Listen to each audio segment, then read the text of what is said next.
और इसके अनुकूल सब लोगों को यानी कर्म करना होगा। अब समझ लीजिए आपने कभी पूछा कि रामायण में क्या लिखा? अरे पूछना तो चाहिए ना, किसी से पूछते तो कोई जवाब देने वाला मिल जाता। अब ये तो उन्होंने कह दिया कि सतयुग सब जोगी विज्ञानी कर हर ध्यान करे भौकानी, लेकिन ये जब विधान बन गया तो उन्होंने कहा भाई देखो, कोई पुण्य करेगा तो हम मृतलोक का उसको फल देंगे, और कोई बुरे काम करेगा, पाप करेगा तो उसको हम मृतलोक में दंड देंगे। सीधा सीधा उसमें लिखा। और हम है काल, काल हम किसी से दोस्ती दुश्मनी नहीं, जो भी तुम अच्छा बुरा पाप पुण्य करोगे उसका हम फल देंगे। सीधा सीधा ये देखो दरवाजा है, अभी उसने कानून लागू नहीं किया, ये दरवाजा है, तुम जाओ, हमने आपको रोकेंगे, और तुम रोज ही जाते हो, हम आपको कभी अभी रोके 10,000 वर्ष तो हम रोकेंगे नहीं। तुम जा रहे हो आ रहे हो, तुम जा रहे हो आ रहे हो, जब समय पूरा हुआ जो हमने दिया वो प्रार्थों की पूंजी पूरी हो फौरन चले गए। तो 10,000 वर्ष जब हम प्रचार करेंगे तब तक तो तुमको रोका टोकी नहीं होगी, तुम जाते आते हो। उन्होंने सीधा साधा कि 10,000 प्रचार करेंगे, मृत लोग में विधान बन गया, इसके तहत सबको काम करना, और जो इसकी खिलाफत करेगा उसको सजा मिलेगी। तो मैं उसके लिए 4 खाने यानी 84 लाख चिमटियाँ और नरक बनाऊंगा, और तुमने खिलाफत उसकी की तो मैं उसमें तुमको बंद करूंगा और वहाँ सजा दूंगा। समझ लीजिए अब उन्होंने ये सब सत्य है सत्य है, न्याय अन्याय, पाप है पुण्य है, और ये दुख है ये सुख है, और ये हिंसा और अहिंसा, ये सब उन्होंने कि जो अच्छे कर्म करेगा उसको हम चक्रवर्ती राजा बनाएंगे, जो उससे कम पुण्य करेगा तो हम उसको आधा संसार का राज देंगे, और जो पुण्य करेगा उसको हम धनी बनाएंगे, हम विद्वान बनाएंगे, और जब ऊंचा करेगा पुण्य तो हम उसको मतलब स्वर्ग देंगे, और करेगा तो वैकुंठ देंगे। यही सब उसमें लिखा उसमें। और तुमने पाप किए तो हम पशु पंछियों में तुमको बंद करेंगे और वहां सजा देंगे, और ज्यादा तुमने पाप किया तो मैं तुमको नरकों में ले जाऊंगा 2 जग में, और वहां तुमको डर करके सख्त सड़क कड़ी सजा दूंगा। इसलिए हमारे विधान का पालन करना। उन्होंने 10,000 वर्ष, और उन्होंने ये कहा कि मालिक ने हमसे कहा कि जीवात्माओं को तुमको दे रहे, इनको दुख मत देना, नहीं हम सबको ले लेंगे, हम क्यों दुख देंगे, हम तो इनको पूरा अधिकार देंगे, इनको अधिकार देंगे, सबको अधिकार स्वतंत्र देंगे, तुम जो चाहो सो करो। अब आप समझिए, तो 10,000 जब करीब हो गए तो उन्होंने शुरू किया कि देखो हम सबको आज़ादी दे रहे, हमारी तरफ से कोई रोक टोक नहीं। उन्होंने कहा देखो तुम मन से, तुम वाणी से यानी अच्छा बोलो बुरा, चित्त से अच्छा चिंतन करो बुरा, मन से अच्छा संकल्प करो बुरा, कानों से अच्छा सुनो बुरा, आंख से देखो अच्छा या बुरा, हाथ और पैरों की क्रिया जो भी तुम चाहो अच्छी बुरी वो सब कर सकते। तो आपको पूरी स्वतंत्रता पूरा अधिकार है। उसने अपने हाथ में कुछ नहीं रखा, और उसी श्लोक में कहा कि मेरे पास यानी जो हमने मनुष्यों को मृतलोक में अधिकार दिया वो मेरे पास कुछ नहीं, बस साहब। तो आपको जब पूरा अधिकार मिल गया तो फिर आप क्यों करते? फिर उन्होंने कहा देखो सब जा रहे हो, हमने किसी को रोका? ऐसे कैसे रोक देंगे? तो तुम जा रहे हो ऊपर, और ऊपर जाते हो, हमने नहीं रोका, कोई बंधन नहीं लगाया, कोई चौका पिरा नहीं, और आए हो फिर जाते हो, फिर आए फिर जाते। तो देखो ये स्वर्ग है, ये देखो वैकुंठ है, उसके ऊपर में ये है हमारा दफ्तर, वैकुंठ के ऊपर में दफ्तर है, हमारे कर्मचारी ये काम करेंगे, इनकी आँख खुली रहेगी, और ये तुमको 24 घंटे ऐसे करके देखते रहेंगे, और एक ये कैमरा सबके पीछे ऐसे लगा रहेगा। वो क्या करेगा, जो कुछ भी तुम अच्छा बुरा जो भी करोगे वो सब उसमें छपता रहेगा। सत्य बोले, दवा दी, दया की, तुमने बीमार को पानी पिलाया, ये सब कुछ होगा, वो सब छपेगा। और तुमने मारा, लूटा, धोखा दिया और आदमी मार दिया, बच्चा मार दिया और पशु मार दिए, पंछी मार दिए, तो उसमें हिंसा और अहिंसा का सब चित्र उसमें छपता रहेगा। वो बराबर लीला से चलती रहेगी। जब तक तुम्हारी उम्र सांसों की पूंजी है तब तक वो बराबर चलता रहेगा। जिस दिन पूंजी सांसों की समाप्त होगी बंद हो जाएगा, पर्चा कट जाएगा, सिपाही को मिलेगा एक सिपाही। वो न्यायाधीश बैठा हुआ देखो सामने, सबको दिखाया, क्योंकि उस समय तो विधान बना तो लागू तो हुआ नहीं, तभी तो 10,000 बरस बहुत होता, लागू नहीं हुआ। तो उन्होंने कहा देखो ये सब देख लो, जितने ऊपर सब जाते थे, सब देखते जाते, देखते आते सब। लेकिन आपको तो धीरे धीरे करके उसमें लालच डाली कि पुण्य करोगे तो ये मिलेगा, तो ये मिलेगा, ऐसे ही धीरे धीरे धीरे धीरे। अब यह है कि जब समय उसका सतयुग का समाप्त होने लगा तो आप फिर मतलब ये है कि सत्कर्म में लगे कि अब तो हम अच्छे कर्म करेंगे, लोगों को आराम देंगे, लोगों की सेवा करेंगे, लोगों को पानी देंगे, खाना जो कुछ भी है उस समय का हम इनको खिलाएंगे सब कुछ, और इनको चक्रवर्ती राजा। तो आप तो लालच, लोभ और लालच, धन के लालच और राज के लालच, फिर कोई कोई वैकुंठ के लालच में, कोई किसी में।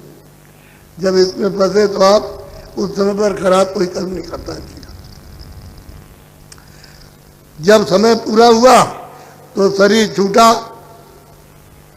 तो उन्होंने उसको पर्चा काट के सिपाही को दिया। सिपाही ने कहा कि भाई तुम्हारा समय पूरा हो गया और अब मकान खाली कर दो। तो मकान को खाली कराया, वो चला गया। वहाँ गया, हिसाब निकाला और वो कैमरा उतारा और उसको ले जा करके सामने न्यायाधीश से खड़ा कर दिया। तो जब देखा गया तो उसमें पुण्य किया था, एक भी पाप नहीं था, कोई बुरा काम नहीं था। तो फिर उस पर उसी पुण्य पर ब्याज लगाया। तो ब्याज लगाने पर चक्रवर्ती राजा होता है। अब जो पाप करोगे तो पाप पर भी ब्याज लगेगा। अब उसमें कौन सी सजा वो सुनाई जाएगी, दोनों में ब्याज लगेगा। ये नहीं कि पुण्य में ब्याज नहीं लगेगा। अगर ब्याज नहीं लगता है तो उसको चक्रवर्ती राज नहीं मिलता। तो उसने कहा कि हमको राज मत दीजिए, और आपने नरक बनाए, 84 बनाई, तो हमसे कोई पाप हो जाएगा तो हम सजा भोगेंगे। कह लगे भाई हमारे यहाँ तो ये नियम नहीं, हमारे यहाँ तो जो भी पुण्य करेगा हम तो उसके फलदाता है, शुभ अशुभ कर्म के, और हम कहा लें तो हमारे यहाँ ये तो नियम नहीं है कि हम उसको नहीं देंगे, हमको तो वो देना है। तुमने जब अच्छा किया और हमने पुण्य लगाया तो चक्रवर्ती राजा, तो उसको चक्रवर्ती राजा। तो सतयुग गया, त्रेता में विविध प्रकार के भांत के लोग जग क्रिया करने लगे और धीरे से पलटा खाया। आपके विचारों से और आपके कर्मों से धीरे धीरे आप पलटे, तो इसमें धीरे धीरे रिजल्ट लगे। तो कभी जब खराब बना, बुरा बना आपसे, अच्छा तो करते ही थे, कभी झूठ हो गया, कभी धोखा आ गया, किसी को चाटा मार दिया या किसी को कुछ आप शब्दों से कुछ कह दिया, तो धीरे धीरे ये सब का सब इधर देखो, ये जीवात्मा बैठी है और ये आपका हृदय, ये पूरा का पूरा ये आपका अंतःकरण है, दिल है, ये हार्ट है। इसमें सब के सब जितने भी अच्छे और बुरे आपने कर्म किए वो सब यहाँ जमा होते हैं।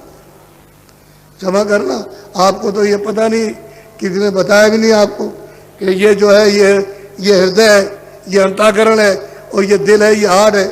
इसमें सब, यहाँ पानी नहीं जा सकता, न अग्नि जाएगी, न तलवार जाएगी, न कोई तोप और बारूदी जाएगी, क्योंकि ये तो शरीर के ऊपर है। शरीर के अंदर जीवात्मा होती तो डॉक्टर अभी तरह से उसको गिरफ्तार कर लेते, लोगों को दिखाते कि ये जीवात्मा है, वो शरीर से बाहर ना के पास। सामने है सर का ढाका, अब ये पर्दे जमा होते गए तो आपसे भूल चूक ये हो गई कि जो नाम पकड़े थे वो आपने धीरे से छोड़ दिया। नाम, आवाज, शब्द, साउंड, देववाणी, कलमा, अनहद वाणी, समझ गए, वो आपने छोड़ दी तो आप भटक गए। रस्ता जो आप पकड़े थे, रस्ता, सुतली, नाम की सुतली पकड़े थे, तब तो कोई डर नहीं था, क्योंकि उन्होंने कहा था कि इसको छोड़ना नहीं, और छोड़ दिया तो तुम्हारे लिए मुसीबत होगी, फिर तुम्हें यहाँ नहीं आ सकते, तो छूट गया। अब आप ये पर्दा ये सब जमा करने लगे तो स्वर्ग के दरवाजे पर सब ये कूड़ा कचरा पाप पुण्य का जमा कर दिया, और अपने ऊपर वही कूड़ा कचरा पाप पुण्य का अपने ऊपर में डालने लगे। तो जीवात्मा यानी उसमें दब गई, तो आंख बंद हो गई, कान, उसकी नाक बंद हो गई, अंधेरे में आ गई।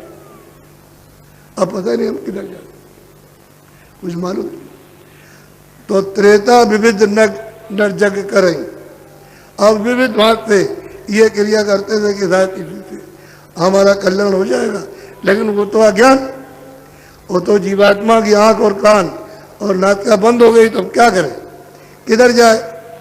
फिर आया ये कलयुग, द्वापर कर रघुपत पूजा, चरण कमलों की पूजा। द्वापर में तो वो भी आप भूल गए, यानी वो भी भूले और ये भी भूले, और कलयुग अब आ गया तो कलयुग केवल नाम बता रहा, और गाय गाय नर उतर ही पा रहा। तो कौन सा नाम, ये मोहते जो चिल्लाते हो नहीं, ये इधर 24 घंटे आवाज आ रही, इस नाम को पकड़ो तो पार उतरो। पार उतरने को कहा कि पार उतरो, तो इनके स्वर्ग वैकुंठ, इसके ऊपर में ईश्वर, उसके ऊपर में ब्रह्म, पर पार ब्रह्म, उससे पार उतर जाओ, पार। और जब सत्य देश में जाओगे तो आप निकल गए। तो वो तो भूल गया, कहते हैं नहीं तो अब ये करेंगे, कोई कुछ करता कोई कुछ करता, अब वो नाम तो पकड़ में आता नहीं।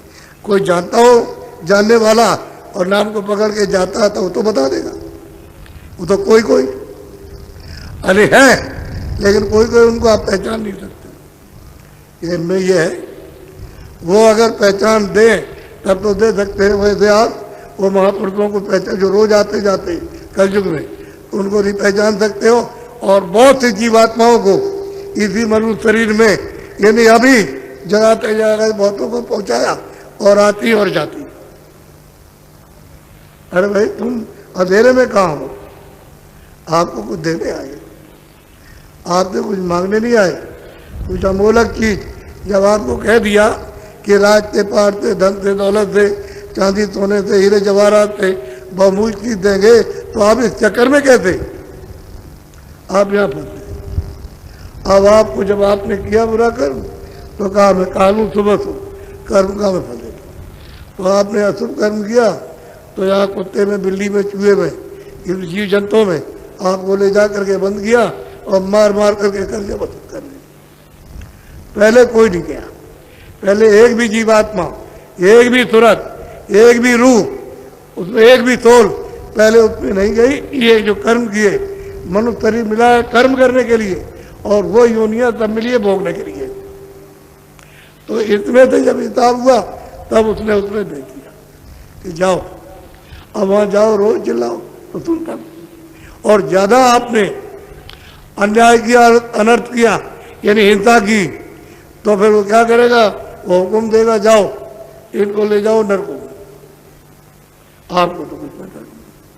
महात्माओं ने कलयुग में जब अपनी आंख से देखा कि नरक क्या चीज है, उसमें कौन जाता है और कैसे जाता है, तब आपको बताया। तो उन्होंने कहा भाई 4 खाने 84 लच्छियाँ किमें, कौन निकालता, कौन ले जाता, किस तरह से हिसाब होता, ये सब देखा तो आपको बताया। लेकिन आपने एक बात नहीं सुनी, एक भी बात महापुरुषों की नहीं सुनी, आप अपनी धुन में रहे। वह ये करते रहे। अब ये जमाना आया कि मारो पीटो लूटो खाओ, मारो पीटो लूटो खाओ, छीन झपट लो, ये सब आया। तो ये बताओ कि वहाँ जो छप रहा और वो लिख रहे बैठ करके दफ्तर में, तो तुम्हारा हिसाब होगा सबका, उससे तो बच नहीं सकते। तब तक उस राजा का जो चक्रवर्ती राजा था आ गया समय, पर्चा कटा, फौरन सिपाही को दिया। सिपाही ने आवाज दी कि राजा राम नरेश, पर्चा तुम्हारा मिल गया, मैं आ रहा हूं, तुम मकान खाली करने को तैयार हो। बात इतनी आवाज उसने डरावनी सुनी, हालांकि उसने तो बहुत साधारण बोला, लेकिन वो आवाज ही बड़ी डरावनी। आंखें अंधी हो गई, कान बहरे, बुद्धि पागल हो गई, और जमीन पर गिर पड़ा। सब लोग दौड़ पड़े, राजा को क्या हो गया, क्या हो गया, कुछ देख लीजिए, कुछ बोल दीजिए, कुछ सुन लीजिए, कुछ नहीं। तब तक दौड़ा ये वारंट है, वारंट खाली करो तो क्षमा करना। उसकी वासना दौड़ने लगी, वो निकलता नहीं था। जब वासना दौड़ी तो सिपाही ने उस जीवात्मा को, उस रूह को, उस सोल को इतना मारा, इतना मारा। तो वो स्वामी तुलसीदास कहते हैं कि जलमत मरण दूसरे दुख होगी।